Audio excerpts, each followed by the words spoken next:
What's up guys, it's Matt here with Revive Builds, and I just crafted this small knife from an old file that I had lying around. And I want to show you what I learned building it. Let's check it out.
Alright, well, there you have it.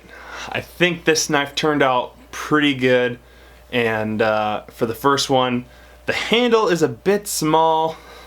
As you can see in my hand, it's pretty small. The blade has turned out pretty well. There's a lot of things that I would redo for the next one. I think for small files, I would use hidden tangs and not full tangs, because you just can't get much of a handle, a grip. I feel like it needs to be almost twice as deep to really fit comfortably. But I think it can work for a small little knife. It's gonna be for my father-in-law, so he does some outdoor camping, so I'm pretty sure he can put it to some use. So thanks so much for watching. I hope you enjoyed this video on my first knife build. I hope you can make things and enjoy the process of making. If you like this video, please like, subscribe, give it a thumbs up. Alright guys, thanks for watching. Bye.